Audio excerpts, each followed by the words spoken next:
जय हिंद फ्रेंड्स। आज शुरू करेंगे हम लोग रोटेशनल मोशन। क्या शुरू करेंगे हम लोग? Rotational motion. ठीक है, तो रोटेशनल मोशन में सबसे पहले इसको जानना है कि पहले एक चीज़ों को समझते हैं, जैसे रिजिड बॉडी क्या होता है, क्योंकि हम पूरा का पूरा इस चैप्टर में रिजिड बॉडी के बारे में ही समझेंगे। ठीक है, तो सबसे पहले समझते हैं रिजिड बॉडी क्या होता है। तो एक एग्जाम्पल से पहले समझ लेते हैं। ठीक है, जैसे मान लीजिए कि इस तरह से समझिए, दो बॉडी है और इस स्प्रिंग से क्या है आपका कनेक्टेड है। दो बॉडी और स्प्रिंग से क्या है कनेक्टेड है, इसका स्पीड v1 है, इसका स्पीड क्या है आपका v2 है। इसका स्पीड v1 इसका स्पीड क्या है आपका v2 है। अगर v1 इक्वल टू क्या है आपका v2, यानी दोनों बॉडी का स्पीड क्या है आपका इक्वल है, दोनों बॉडी का स्पीड क्या है आपका इक्वल है, तो आप कह सकते हैं पूरा सिस्टम, ये पूरा सिस्टम क्या है आपका रिजिड बॉडी, क्या है आपका रिजिड बॉडी। ठीक है, सिमिलरली अगर दूसरा डायग्राम बनाते हैं, इसी का दूसरा डायग्राम बनाते हैं तो क्या हो जाएगा, बट यहाँ पे क्या है ना, इसका स्पीड v1 है और इसका स्पीड क्या है आपका v2 है। v1 नॉट इक्वल टू क्या हो जाएगा आपका v2, तो हम इस पूरे सिस्टम को बोलेंगे क्या, नॉन रिजिड बॉडी। क्या बोलेंगे इसको, नॉन रिजिड बॉडी। क्या बोलेंगे इसको, नॉन रिजिड बॉडी। मतलब क्या पता चल रहा है, एक एग्जांपल और ले लेते हैं, एक एग्जांपल और, एग्जांपल से बेहतर समझ लेते हैं, उसके बाद डेफिनेशन करेंगे। एक एग्जांपल और, जैसे मान लीजिए कि एक रिंग है और एक रिंग में दो बीड्स को हम लगा दिए, इस तरह से दो बीड है, ये आपका है और ये आपका है। ठीक है, और दोनों बीट्स क्या कर रहे हैं, रोटेट कर रहे हैं। रिंग में दोनों बीट्स क्या कर रहे हैं आपका रोटेट कर रहे हैं, दोनों अलग अलग ओमेगा से क्या कर रहे हैं रोटेट कर रहे हैं। एंगुलर वेलोसिटी क्या है, दोनों का अलग अलग है, इसका ओमेगा 1, इसका ओमेगा क्या है आपका ओमेगा 2। ठीक है, तो अगर हम लिखते हैं यहाँ पे क्या है कि ओमेगा 1 इक्वल टू क्या है ओमेगा 2, अगर इन दोनों का ओमेगा क्या है आपका, एंगुलर वेलोसिटी क्या है आपका इक्वल है, ओमेगा क्या है आपका इक्वल है, तो क्या हो जाएगा आपका, ये पूरा सिस्टम क्या कहलाएगा, ये पूरा सिस्टम क्या कहलाएगा, रिजिड बॉडी। रिजिड बॉडी कब कहलाएगा, जब सिर्फ बीट्स की बात करेंगे। किसका बात करेंगे, रिजिड बॉडी फॉर 2 बीट्स। किसके लिए, 2 बीट्स के लिए, rigid body for 2 beats. But अगर इसमें हम एक बोल दें कि अगर हम बात करें बीट्स प्लस क्या रिंग, बीट्स प्लस क्या रिंग, तो अब पूछते हैं आपसे कि अगर बीट्स और रिंग्स की बात करें, दोनों बीट्स को ले लेते हैं और दोनों रिंग को ले लेते हैं साथ में, तो क्या है पूरा सिस्टम रिजिड बॉडी होगा, पूरा सिस्टम रिजिड बॉडी होगा कि नहीं होगा? yes, होगा नहीं होगा, क्योंकि रिंग क्या कर रहा है, मूव कर रहा है, लेकिन रिंग क्या कर रहा है, रेस्ट में है, लेकिन बीट्स क्या कर रहा है आपका रोटेट कर रहा है, तो उसका पार्टिकल का डिस्टेंस क्या हो रहा है, पार्टिकल डिस्टेंस क्या हो रहा है आपका वैरी कर रहा है। मतलब क्या कि वो रिंग और बीट्स दोनों मिलाकर सिस्टम ऑफ पार्टिकल्स जो हो गया, उसका पार्टिकल के बीच का डिस्टेंस वैरी कर रहा है, मतलब वो रिजिड बॉडी नहीं है। तो कह सकते हैं बीट्स प्लस रिंग नॉन, या फिर कह सकते हैं non rigid body is non rigid body, non rigid body, rigid body. दूसरा चीज आ जाते हैं हमारे बॉडी, अगर मान ह्यूमन बॉडी क्या रिजिड बॉडी होता है, नहीं होता। ह्यूमन बॉडी रिजिड बॉडी नहीं होता। क्यों नहीं होता है, क्योंकि हमारे बॉडी का जो पार्टिकल का जो डिस्टेंस है, इंटरनल पार्टिकल जो डिस्टेंस वो फिक्स नहीं होता। जैसे हम मूवमेंट कर रहे हैं, क्या कर रहे हैं, ऐसे मूवमेंट कर रहे हैं, तो पार्टिकल ऐसे किए, अभी पार्टिकल ये फिंगर का पार्टिकल्स, यहाँ का पार्टिकल का डिस्टेंस क्या है, अभी ऐसे है, अभी ऐसे किया तो क्या कुछ फिक्स हुआ नहीं हुआ, क्या वो फिक्स हुआ नहीं हुआ। मान लीजिए कुछ डांस कर रहे हैं इस तरह से, बेली डांस, क्या डांस है, वेव डांस बोलते हैं, क्या वेव डांस की, तो पार्टिकल हमेशा क्या हो रहा है आपका मूव कर रहा है, तो क्या हो गया आपका कि ये जो पूरा बॉडी का मूवमेंट हो रहा है, मूवमेंट होने के कारण पार्टिकल डिस्टेंस फिक्स नहीं है। क्योंकि फिक्स नहीं है तो हम बोल नहीं सकते हैं कि ये रिजिड बॉडी है। हमारा ह्यूमन बॉडी रिजिड बॉडी नहीं होता है, यानी कि जब भी कोई पार्टिकल मूव कर रहा है, उसका वेलोसिटी, डिस्प्लेसमेंट है ना, एक्सीलरेशन अगर कांस्टेंट है, तो हम क्या, हर पार्टिकल का, हर उस बॉडी के हर पार्टिकल का वेलोसिटी, डिस्प्लेसमेंट और एक्सीलरेशन कांस्टेंट है, तो हम क्या कर सकते हैं, वो बॉडी रिजिड बॉडी। क्या कर सकते हैं उसको, रिजिड बॉडी। तो डेफिनेशन में क्या लिख सकते हैं, डेफिनेशन में कि अ बॉडी है ना, a body system of particles, the pair of particles have different distance, the pair of particles have different distance is known as rigid body। चलिए लिखिए, a body having different shape and size and the distance between pair of particle is fixed or constant is known as rigid body। definition लिख चुके, ठीक है। अब आ जाते हैं हम लोग, रिजिड बॉडी का जो डिस्टेंस होता है वो क्या होता है, फिक्स होता है हर पार्टिकल्स का। दूसरा चीज आ जाता है कि डिस्टेंस फिक्स होने के साथ वेलोसिटी भी फिक्स होता है। क्या होता है आपका, वेलोसिटी भी फिक्स होता है। दूसरा एक इंपॉर्टेंट पॉइंट ये है कि उसका वेलोसिटी ऑफ सेपरेशन और वेलोसिटी ऑफ अप्रोच हर पार्टिकल क्या होता है, इक्वल होता है। Relative velocity of separation equal to relative velocity of approach क्या होता है, इक्वल होता है। कोई दिक्कत नहीं, ठीक है। एक इंपॉर्टेंट पॉइंट में आप देख सकते हैं यहाँ पे, तो रिजिड बॉडी का डिफिनेशन समझ में आ गया। एक ऐसा बॉडी जिसके इंटरनल पार्टिकल के बीच का डिस्टेंस हमेशा क्या होना चाहिए, इंटरनल पार्टिकल के बीच का डिस्टेंस क्या होना चाहिए, आपका कांस्टेंट होना चाहिए, ठीक है। बात समझ में आया। किस किस चीज पे रिजिड बॉडी फिक्स होता है, क्या क्या आपका डिस्टेंस फिक्स होता है आपका, ठीक है। आपका वेलोसिटी फिक्स होता है हर पार्टिकल के बीच का, आपका एक्सेलरेशन फिक्स होता है ना। शेप एंड साइज क्या होता है आपका, फिक्स होता है। कोई दिक्कत। एक इंपॉर्टेंट पॉइंट है यहाँ पे, जैसे आप यहाँ पर समझ लीजिए, मान लीजिए कि एक रिजिड बॉडी है और रिजिड बॉडी क्या कर रहा है, अपने एक्सिस पे रोटेट कर रहा है। इसको बोलते हैं एक्सिस ऑफ रोटेशन। क्या बोलेंगे इसको, एक्सिस ऑफ रोटेशन। इसको क्या बोलेंगे, एक्सिस ऑफ रोटेशन, ठीक है। क्योंकि इसके पास इनफाइनाइट नंबर ऑफ पार्टिकल्स है। इसको मान लेते हैं m1, इसको क्या मान लेते हैं हम लोग, m2, इसको क्या मान लेते हैं हम लोग, m2। ये हो गया r1, ये क्या हो गया आपका r2। इधर मान लेते हैं आप कुछ m3 मान लेते हैं, ये हो गया r3। इधर मान लिए हम Rn, ये क्या हो जाएगा आपका Mn हो जाएगा, ठीक है, इस तरह से।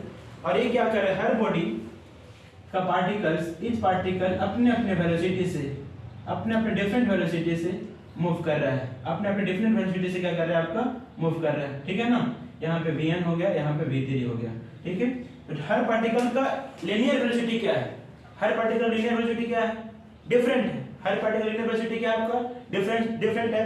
और एक्सिस ऑफ रोटेशन से पार्टिकल डिस्टेंस भी क्या है आपका, डिफरेंट है। एक्सिस ऑफ पार्टिकल से डिस्टेंस भी क्या है आपका, डिफरेंट है। बट हमने एक रिलेशन पढ़ा था, v इक्वल टू क्या होता है आपका, v इक्वल टू क्या होता है, v इक्वल टू क्या होता है बताइए, r omega. v equal to क्या होता है आपका, r ओमेगा। तो आप देख रहे हैं ओमेगा इक्वल टू क्या हो जाएगा, v by r। v by क्या हो जाएगा आपका r। अब देख रहे हैं क्या, v भी क्या हो रहा है आपका, v डायरेक्टली प्रोपोर्शनल टू क्या है ओमेगा, r क्या है इनवर्सली प्रोपोर्शनल टू ओमेगा। मतलब क्या है, ओमेगा भी क्या होना चाहिए, इस पूरे सिस्टम का चेंज होना चाहिए, चेंज होना चाहिए कि नहीं, चेंज होना चाहिए। लेकिन ऐसा नहीं है, पूरे सिस्टम का ओमेगा, पूरे पार्टिकल का ओमेगा क्या होता है, कांस्टेंट होता है। पूरे पार्टिकल का ओमेगा क्या होता है, यानी कि पूरे बॉडी जिस ओमेगा से रोटेट कर, जिस एंगुलर वेलोसिटी से रोटेट करेगा, हर पार्टिकल का एंगुलर वेलोसिटी क्या होगा, सेम होगा। इसको समझने के लिए एक चीज ले लेते हैं। जैसे मान लें कि हम ऐसे, ये पार्टिकल है, ठीक है, और यहाँ इस पेन को समझिएगा, इस पेन को, यहाँ पे 2-3 पार्टिकल रहते हैं, यहाँ पे पार्टिकल रहते हैं, यहाँ पे ले लेते हैं, यहाँ पे ले लेते हैं, 3 पार्टिकल रहते हैं, ठीक है। और तीनों को हम ऐसे रोटेट करवा रहे हैं, तीनों को रोटेट करवा रहे हैं। तो मान लीजिए कि इनिशियल टाइम है यहाँ पे, इनिशियल टाइम है कहाँ पे, यहाँ पे। कुछ समय के बाद एक घूमते हुए कहाँ पे चला आया, इस तरह से घूमते हुए यहाँ पे चला आया, ठीक है। तो पहले पार्टिकल का एंगल जो बनेगा, थीटा एंगल बन रहा है, तो दूसरा पार्टिकल भी एंगल कितना बन रहा है, थीटा ही बन रहा है। दूसरे पार्टिकल का एंगल कितना बनेगा आपका, थीटा ही बनेगा। तो मतलब कह सकते हैं कि एंगुलर डिस्प्लेसमेंट हर पार्टिकल का क्या है, एंगुलर डिस्प्लेसमेंट इस पार्टिकल का क्या है आपका, सेम बन रहा है। तो इस पार्टिकल का एंगुलर डिस्प्लेसमेंट सेम होने के कारण एंगुलर वेलोसिटी भी क्या होगा, पूरे बॉडी का सेम होगा। एंगुलर वेलोसिटी पूरे बॉडी का क्या होगा आपका, सेम होगा। कोई दिक्कत है यहाँ पे नहीं ना, ठीक है। तो ऐसे समझ सकते हैं। तो ये हो गया, यानी कि आप समझिए। दूसरा चीज इंपॉर्टेंट पॉइंट है कि हर पार्टिकल का जो, अगर कोई एक्सिस पे रोटेट कर रहा है, तो हर पार्टिकल जो पाथ होता है वो कैसा होता है आपका, सर्कुलर मोशन होता है। कैसा होता है आपका, सर्कुलर मोशन। Got it? कोई दिक्कत है यहाँ पे नहीं ना, ठीक है, सर्कुलर मोशन होगा, ठीक है। या फिर एक पार्टिकल का रिस्पेक्ट में दूसरे पार्टिकल का जो पोजीशन होगा वो रेस्ट में हो सकता है। क्या हो सकता है, रेस्ट में हो सकता है। या पाथ कैसा हो सकता है, सर्कुलर मोशन हो सकता है। कोई दिक्कत नहीं ना, ठीक है, बात समझ में आ गया, ठीक। कोई दिक्कत है यहाँ पे? चलिए अब यहाँ पे देख रहे थे हम लोग क्या कि एंगुलर वेलोसिटी इस पार्टिकल क्या होता है, सेम होता है, ठीक है। तो यहाँ पे देखिए इस डायग्राम से समझते हैं। मान लीजिए कि पूरा बॉडी है, ठीक है, उस बॉडी में 3 पॉइंट लिए हैं, 3 पार्टिकल्स लिए, ए बी और सी। इसमें भी क्या है, ए बी और सी। तो सबसे पहले इनिशियली इसको हम क्या करें, रोटेट करवा रहे हैं। क्या करें, इस बॉडी को रोटेट करवा रहे हैं। तो आप देख रहे हैं कि बी बॉडी क्या करता है, रोटेट होगा। रोटेट होते हुए कहाँ पे चला गया, यहाँ पे चल रहा है। अगर यहाँ पे एंगल थीटा बना रहा है, एंगल डिस्प्लेसमेंट कितना है यहाँ पे, थीटा है, तो इस पोजीशन में रोटेट कर रहा है, तो यहाँ पे भी एंगल क्या बना रहा है, थीटा है। आप कह सकते हैं कि angular velocity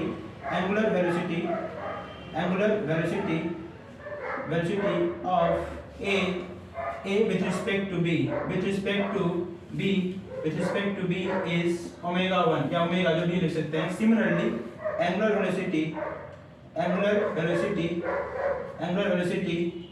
velocity of B with respect to A is also omega यानी क्या कर सकते हैं कि दोनों का एंगुलर वेलोसिटी क्या हो जाएगा आपका सेम होगा, हर पार्टिकल का एंगुलर वेलोसिटी क्या होगा आपका सेम होगा। कोई दिक्कत यहाँ पे नहीं ना, समझ में आ गया? इसको लिख लीजिए, इसको डायग्राम में बना लीजिए, डायग्राम बना लीजिए इसको नीचे, ठीक है? इसको डायग्राम में कर लीजिए, आप बना लीजिए, ठीक। अब आ जाते हैं हम लोग types of motion of rigid body, types of motion of rigid body, ठीक है? Types of motion of rigid body, ठीक है? इरेज कर लें इसको, इरेज कर लेते हैं।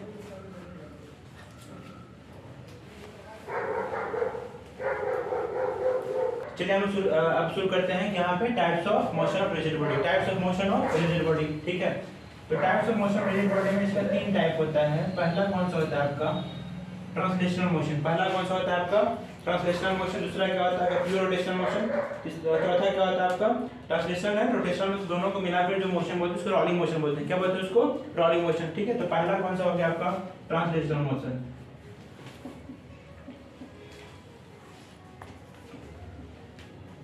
ट्रांसलेशनल मोशन, ठीक है? इसको आप लिनियर मोशन भी कह सकते हैं या फिर छोड़ दीजिए ट्रांसलेशनल मोशन, ठीक है? ये क्या हो गया आपका रोटेशनल मोशन, रोटेशनल मोशन, ठीक है? थर्ड में आ जाइए आप, रोटेशनल मोशन के बाद आ जाइए आप rolling motion, rolling motion, rolling motion, एक एक करके हम लोग सब क्या करेंगे पढ़ेंगे, ठीक है? तो ट्रांसलेशनल मोशन क्या होता है समझ लेते हैं। ट्रांसलेशनल मोशन में क्या होता है ना कि हर बॉडी का जो पार्टिकल इंटरनल पार्टिकल होता है उसका डिस्टेंस, वेलोसिटी और एक्सेलरेशन क्या होता है आपका कांस्टेंट होता है। इसे एग्जांपल समझ लेते हैं पहले, तब उसके बाद हम लोग डायग्राम उसका डेफिनेशन करेंगे, ठीक है? मान लीजिए कि आप यहाँ पे समझिए कि एक बस है और मूव कर रहा है, ठीक है? 2 आदमी बैठा हुआ है, यहाँ पे एक बैठा हुआ है और यहाँ पे एक बैठा हुआ है, ठीक है? ये आगे मूव करते हुए गया, यहाँ पहुँच गया, ठीक है?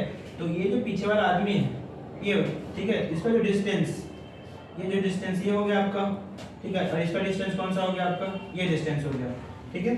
आप बता सकते हैं कि क्या ये दोनों डिस्टेंस, यानी कि ये डिस्टेंस जो r1 है, ये डिस्टेंस r1 है और ये डिस्टेंस क्या है आपका r2 है, क्या r1 और r2 क्या इस कंडीशन में इक्वल होगा या डिफरेंट होगा?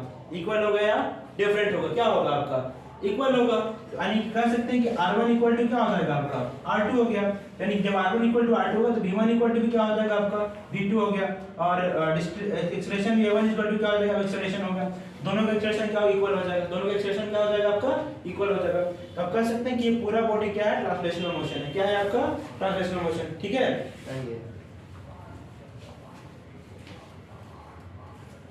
बात समझ में आ गया, ठीक है? यानी कि r1 equal to r2, v1 equal to v2, a1 equal to क्या हो जाएगा आपका a2, v1 equal to v2, a1 equal, यानी कि हर पार्टिकल अपने पोजीशन पे क्या है फिक्स है, चाहे वो कहीं पे भी किसी कंडीशन में जा रहा है, तो ऐसे मोशन को हम क्या बोलते हैं ट्रांसलेशनल मोशन। हमने डेफिनेशन में क्या क्या लिखा है, लिख लीजिए फिर से। It is defined as the displacement of each pair of particle. Displacement of each pair of particle is constant, is known as translational motion. It is defined as translational motion का definition लिखिएगा। It is defined as the displacement of each pair of particles. Each pair of particle is constant, is known as translational motion. Translational motion. कोई दिक्कत है यहाँ पे? उसके बाद क्या डायग्राम बना लीजिएगा। उसके बाद क्या बना लीजिएगा? डायरेक्ट डायग्राम, ठीक है? कोई दिक्कत? आप यहाँ पे कर सकते हैं वेलोसिटी कांस्टेंट है तो काइनेटिक एनर्जी भी कांस्टेंट होगा, काइनेटिक एनर्जी कांस्टेंट होगा, ठीक है? मोमेंटम भी क्या होगा कांस्टेंट होगा, मोमेंटम भी क्या होगा आपका कांस्टेंट होगा। कोई दिक्कत है यहाँ पे? नहीं ना, ठीक है? अब आ जाते हैं हम लोग प्योर रोटेशनल मोशन में। प्योर रोटेशनल मोशन क्या होता है कि जब भी कोई बॉडी अपने एक्सिस पे रोटेट करता है, अपने एक्सिस पे क्या करता है रोटेट करता है, ठीक है? उससे क्या होगा कि हर पार्टिकल का एंगुलर वेलोसिटी क्या होता है कांस्टेंट होता है, हर पार्टिकल एंगुलर वेलोसिटी क्या होता है कांस्टेंट होता है, और वो फिक्स्ड एक्सिस से ही क्या करता है रोटेट करता है, ठीक है? फिक्स्ड एक्सिस से ही क्या करता है आपका रोटेट करता है, उसको क्या बोलते हैं हम लोग प्योर रोटेशनल मोशन। ऐसे समझ लीजिए, जैसे मान लीजिए कि ये बॉडी है, ये बॉडी है अपने एक्सिस पे क्या कर रहा है आपका रोटेट कर रहा है, तो हर पार्टिकल का जो वेलोसिटी होगा इसमें डिफरेंट होगा, हर पार्टिकल का वेलोसिटी क्या होगा आपका डिफरेंट होगा। मान लीजिए पार्टिकल 1 है पार्टिकल 2 है, हर पार्टिकल वेलोसिटी v1, यहाँ पे क्या है v2, यानी कि दोनों का वेलोसिटी क्या है आपका डिफरेंट है, दोनों का वेलोसिटी क्या है आपका डिफरेंट है, ठीक है? दोनों का वेलोसिटी क्या है आपका डिफरेंट है, ठीक है? तो v1 और v2, ठीक? बट एंगुलर वेलोसिटी क्या होगा, पूरे सिस्टम का एंगुलर वेलोसिटी क्या होगा आपका सेम होगा, पूरे सिस्टम का एंगुलर वेलोसिटी क्या होगा आपका सेम होगा। कोई दिक्कत है यहाँ पे? नहीं ना, ठीक है? कोई दिक्कत है यहाँ पे? इसको लिख लीजिए।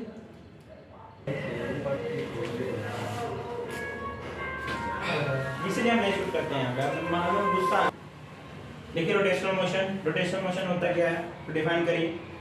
अ body is said to be rotational motion, a body is said to be rotational motion, a body is said to be rotational motion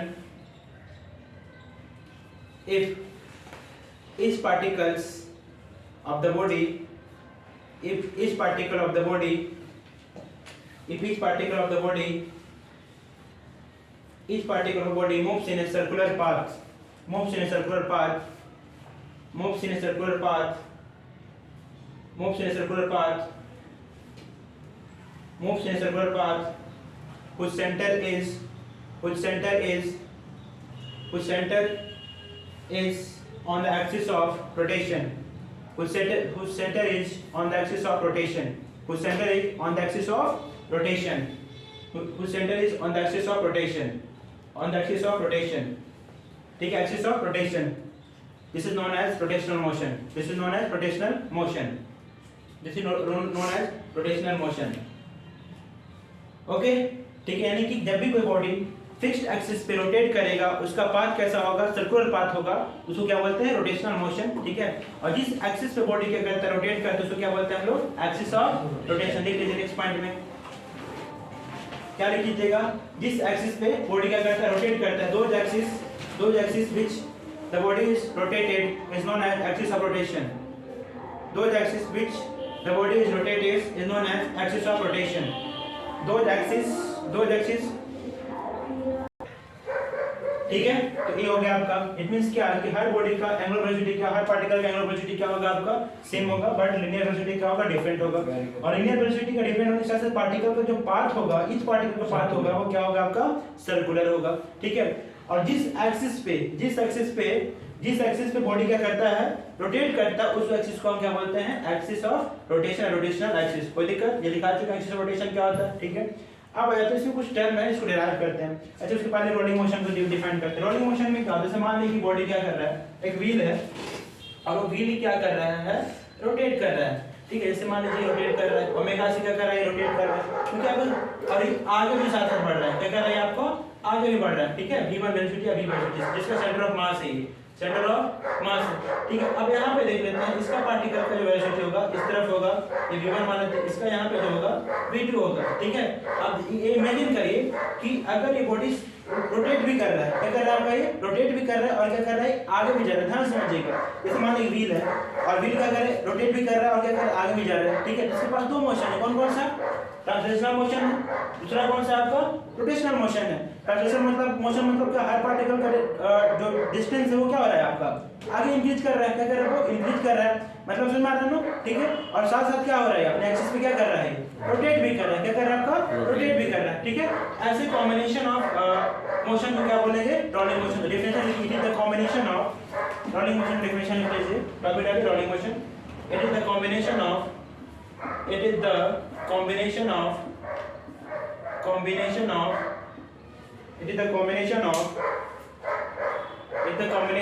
translational motion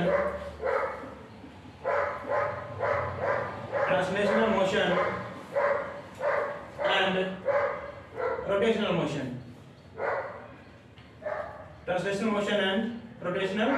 motion okay translational motion and rotational motion कोई दिक्कत है यहाँ पे यानी कि दोनों motion को combine करके जो बॉडी उसके बारे में स्टडी करते हैं तो उसको हम लोग क्या बोलते हैं रोलिंग मोशन। और इस पूरे चैप्टर का जो मेन इंपॉर्टेंट टॉपिक है वो कौन सा है आपका रोलिंग मोशन क्योंकि इसमें दोनों आ जाता है कौन सा ट्रांसलेशनल मोशन किया जाता है और कौन सा आ जाता है आपका रोटेशनल मोशन किया जाता है क्लियर।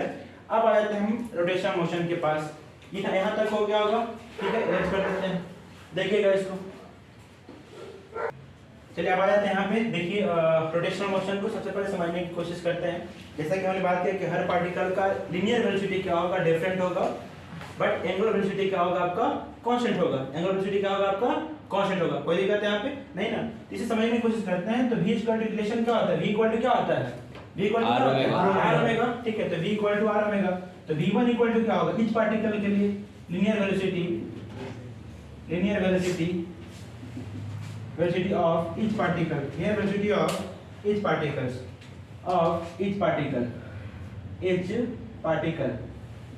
क्या हो जाएगा लिख लेते हैं v1 इक्वल टू क्या होगा क्योंकि लीनियर वेलोसिटी के साथ r भी आता है क्या आता है आपका r तो पोजीशन भी क्या होगा सबका डिफरेंट होगा पोजीशन भी क्या होगा डिफरेंट होगा, बट एंगुलर वेलोसिटी क्या है सबका सेम है। तो v equal to r1 omega, ठीक है, v2 इक्वल टू क्या हो जाएगा आपका r2 omega, v3 equal to क्या हो जाएगा आपका v3 इक्वल टू क्या हो जाएगा आपका r3 ओमेगा एंड सो इसी प्रकार आपका लिख सकते हैं vn इक्वल टू क्या हो जाएगा आपका rn ओमेगा, क्या हो जाएगा rn ओमेगा। कोई दिक्कत है यहाँ पे नहीं ना।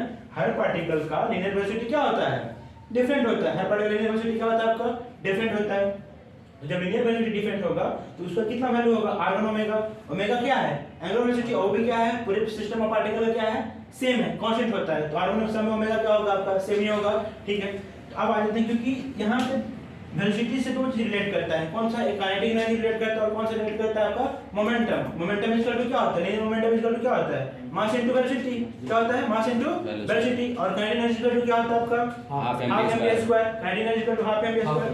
तो काइनेटिक एनर्जी और मोमेंटम दोनों किससे रिलेट करता है वेलोसिटी से। तो कहीं ना कहीं इसका वेलोसिटी से रिलेशन है काइनेटिक एनर्जी और मोमेंटम का। तो मोमेंटम भी लिख सकते हैं। तो हर पार्टिकल का मोमेंटम क्या होगा, हर पार्टिकल का मोमेंटम क्या होगा आपका डिफरेंट होगा। अब लिख सकते हैं क्या p1 इक्वल टू क्या mv। तो m1 v1 पार्टिकल का मास क्या है, हर पार्टिकल का मास डिफरेंट है ना। m1 v1 प्लस क्या हो जाएगा आपका m2 v2, यहाँ पे दूसरे क्या लिख लीजिए p2 इक्वल टू क्या हो जाएगा आपका m2 v2 है ना, प्लस p3 इक्वल टू कितना हो जाएगा आपका m3 v3 and so on. कहां तक चला जाएगा ये n तक चला जाएगा, ठीक है ये हो गया। अब आ जाते हैं काइनेटिक एनर्जी। काइनेटिक एनर्जी का फार्मूला क्या होता है बताइए, हाफ mv स्क्वायर। तो हाफ mv स्क्वायर लिखे हैं तो काइनेटिक एनर्जी पहले बॉडी के लिए काइनेटिक एनर्जी ऑफ फर्स्ट क्या हो जाएगा बताइए हाफ m1 v1 का स्क्वायर। नहीं बात समझ में आया।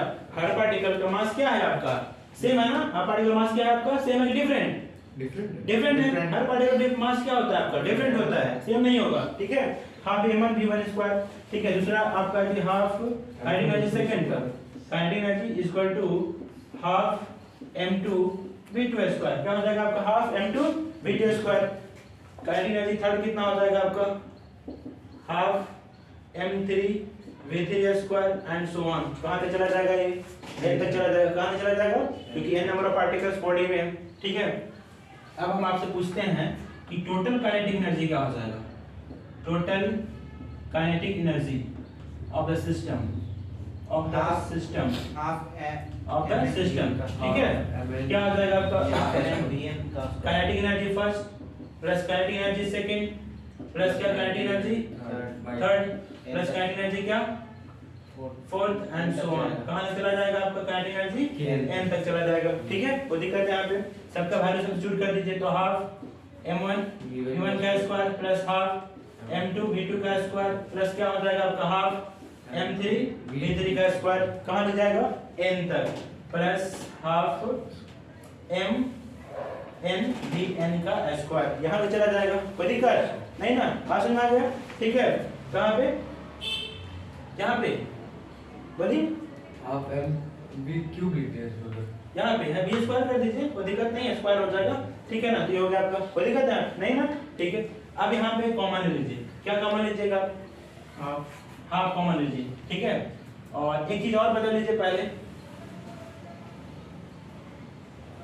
m1, अच्छा यहाँ से v1 का वैल्यू कितना होता है, v1 का वैल्यू क्या होगा आपका r ओमेगा, तो r1 ओमेगा का स्क्वायर प्लस यहाँ पे क्या लिखेंगे हाफ m2 r2 ओमेगा का whole square and so on. कहाँ से जाएगा आपका हाफ rn ओमेगा का स्क्वायर। कोई दिक्कत है यहाँ पे नहीं समझ में आया, यहाँ से समझ में आ गया, ठीक है। यहाँ देखिए, यहाँ तक लिखिए,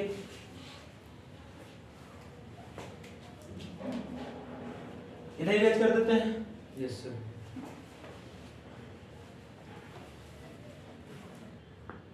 अब आ जाते हैं वहां पे। तो टोटल काइनेटिक एनर्जी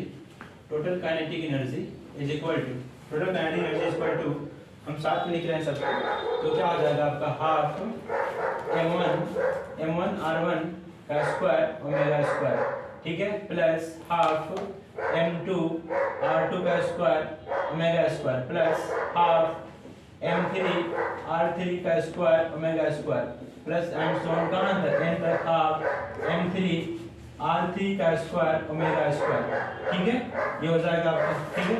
अब यहाँ पे आ जाता है total kinetic energy equal to total kinetic energy equal to, इसको इस तरह से लिख सकते हैं क्या मैथमेटिकली टर्म में, इसको कैसे लिख सकते हैं, अलग अलग करके लिख सकते हैं। इसमें कॉमन क्या है आपको बताइए तो, हाफ कॉमन है और क्या कॉमन है आपका, ओमेगा कॉमन है, क्या है कि नहीं है, तो ऐसे लिख सकते हैं हाफ, बताइए तो m1 r1 का स्क्वायर प्लस m2 r2 का स्क्वायर प्लस m3 का हो गया r3 का स्क्वायर प्लस m4 n तक चलेगा, कहाँ तक, m n r n का स्क्वायर, r n का क्या होता है आपका स्क्वायर, कोई दिक्कत, इनटू क्या, ये तो लिख लिए हैं, इनटू क्या, ओमेगा, बोलिए क्या हो जाएगा आपका ओमेगा स्क्वायर, क्या हो जाएगा आपका ओमेगा स्क्वायर, कोई दिक्कत, क्या हो जाएगा आपका ओमेगा स्क्वायर, बात समझ में आया, यस, ठीक। अच्छा एक चीज बताइए कि अब इसको हम कंबाइन करके क्या लिख सकते हैं, इसको कंबाइन करके क्या लिख सकते हैं, total kinetic energy, total kinetic energy is equal to, यहाँ पे एक चीज समझने वाली बात है, एक चीज समझने वाली बात क्या है कि a m1 r1 का स्क्वायर, m2 r2 का स्क्वायर, m3 r3 का स्क्वायर, ठीक है ना, इस पूरे टर्म को हम बोलते हैं moment of inertia, m1 r1 के स्क्वायर को हम क्या बोलते हैं, moment of inertia, m2 r2 moment of inertia second particle के लिए, m3 r3 moment of inertia third particle के लिए, ठीक है। तो सबको हम क्या कर लेते हैं, हाफ i1 का स्क्वायर प्लस i2 का स्क्वायर प्लस i3 का स्क्वायर प्लस in का स्क्वायर, ठीक है, इनटू क्या i स्क्वायर होगा, क्या स्क्वायर होगा, नहीं होगा, ठीक है, इनटू ओमेगा स्क्वायर, क्या हो जाएगा आपका ओमेगा स्क्वायर, क्या हो जाएगा आपका ओमेगा स्क्वायर, ठीक है, याद है क्लियर।